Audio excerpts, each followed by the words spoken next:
Please welcome now the editorial contributors, all right, to the Huffington Post, which can't suck enough. Oh, wow. Okay. My old friend, Carl, Two Questions Jeffers.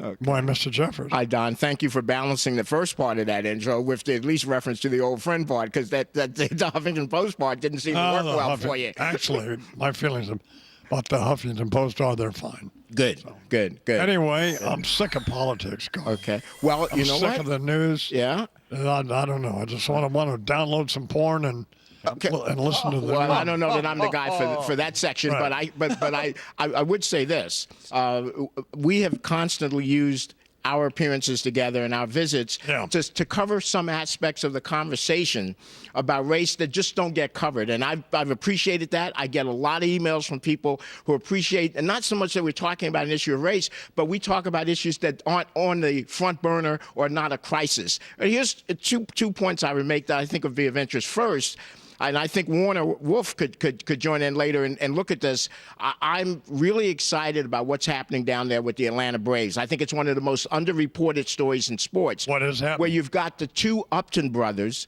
JV Justin Upton and Jason Haywood, playing exciting ball. The two brothers together hitting back-to-back home runs, and the Atlanta Braves will most likely be in the playoffs, if not go to the championship. But what that will do, I'm hoping, if nowhere else but in Atlanta, if it could get some young African-American males back into being interested in baseball. Baseball used to be dominated by African-Americans as close to 35-40% of the players. Now it's down to less than 12-11%. Really? And absolutely. And the interest level among the African-American community, as a result, has plummeted. And you rarely see, even in the inner cities, kids playing baseball. Football, the NBA, you can't get enough of the NBA on the basketball courts. And baseball has been a tremendous outlet. It's a great sport. And I just am hoping that with the excitement of the Braves, because I think what they're doing, the Upton brothers, is great, that hopefully it could help generate more interest among young African-American males to play baseball again. Some of the great players in the history of baseball are African-American. Absolutely. Well, many would argue that the greatest all-around player of all time, Willie Mays, and of course Hank Aaron was the home run king. So that's important. But we know it's all societal link. It's cultural. It's not popular. The uniforms look corny if you're wearing them on the street versus actually being on the field. For many people, it's boring to watch. The NBA is more exciting, and it's not cool. Those are the issues you have to deal with. Yeah. But I'm just hoping that if nowhere else but in Atlanta even, it might spur some additional interest. We need that. So that was the point I wanted to make. The other one with regard to race is, I think, fascinating. It ties into political analysis, but you might find this interesting. Don, in many ways, American Jews have been the forerunners for pioneering advances by African Americans. And socially, many of the neighborhoods in America, the group that lived there before blacks started moving in were Jewish. And so there was the closeness there and the retail there. So there's always been that pioneering, and indeed in business, we've seen the situation where the first Jewish CEO, head of some of the major corporations in America, Harvey Golub, Levine, Richard Levine from Time Warner, they personally groomed African Americans to become the first African American head of those companies. And so you had Richard Parsons coming in at Time Warner. You have Ken Chenault at American Express, and Gersten, who brought in his own an African American. They reached out and they groomed them. It's interesting that 20 years ago, politically, we had African-American mayors of the three largest cities in America, Harold Washington in Chicago, Tom Bradley in Los Angeles, and David Dinkins here in New York.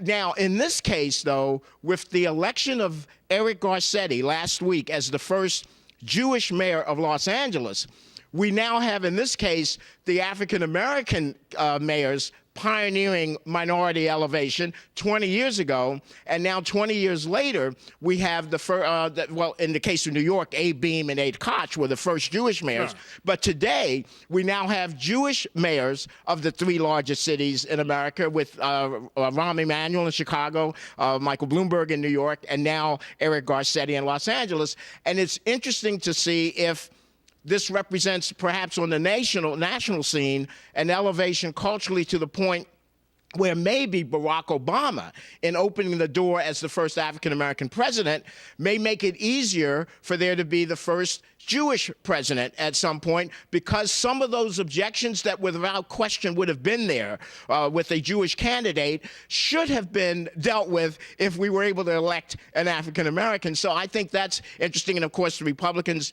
look at Eric Cantor as perhaps someone having that kind of potential, and Elliot Spitzer, they thought, had that potential no longer. Eric Cantor has the potential for what? Well, to perhaps be a candidate for president. What are you? Are you drunk? I don't believe so. I don't believe so. I mean, I'm all for a Jewish president. Good. Obviously. Good. But I mean, come on, dude. Well, listen, first of all, if you want, in terms of my own personal opinion of Eric Cantor, I wouldn't vote for him for dog catcher because I don't agree with any position he's taking. Very harsh, Carl. Wait a minute. You asked me if I was drunk, and you're going to tell me that's very harsh? What's the matter with you? That's right. Well, I'm drunk.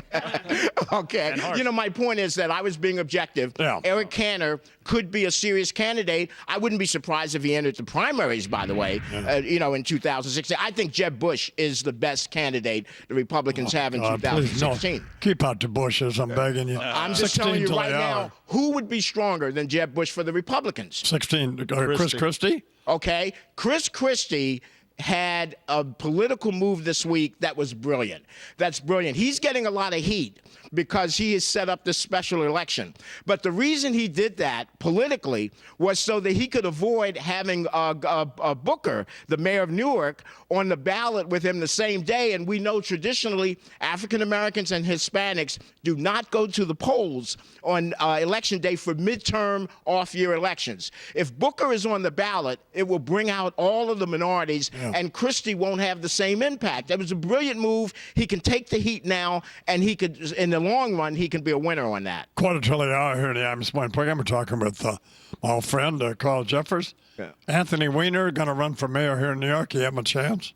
I don't think he has a chance to win, but I think that the impact of his previous scandals will be less than some would have expected, and that, in fact, it will be more of an election on the issues and about who can do the most in New York. I think that's the way things are. So do you think he thinks he can get elected, or is this just an effort to try to erase? Well, remember, Anthony Weiner has always wanted to be mayor of New York. Yeah. So I think that he was willing to take the risk that, I mean, how much more social ostracization could he suffer? So there's nothing more that can happen to damage his public reputation. Yeah. So all the worst that can happen is he loses. But there may be a chance, because he's a very articulate, very feisty, energetic guy. There may be a chance that in head-to-head debates and competition and grassroots campaigning, that he might, in fact, have a chance to win. One thing's for sure, he can't win if he doesn't run. Yeah.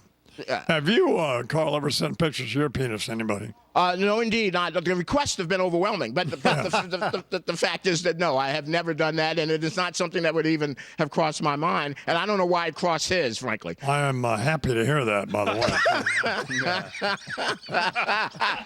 I might have to distance myself from you. I don't think you have to worry about the distance. You know, I keep thinking, back, and I was talking to Dwight Gooden this morning.